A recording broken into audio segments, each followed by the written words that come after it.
وخشاب دهن کلانی میکردم ره، وخشاب دهن کلانی میکردم ره، کفکش بلبان دمیده همچون سرمست.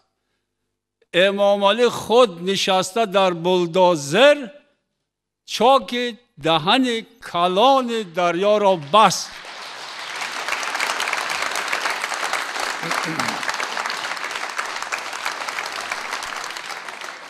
بستن چاک دهن کلان دریای وخش برای همه‌تان مبارک شود. این واقعه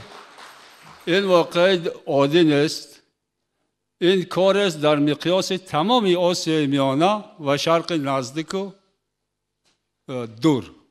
کار بزرگ تاریخی است که در پیش 7000 تماشابین و در شاهدی قریب صدها سفیر خارجی، مهمانان و همچنین با اشتراک بهترین صدها بهترین مدرنترین ماشین ها و تکنیک زمانوی در پیش همه نمایش داده شد.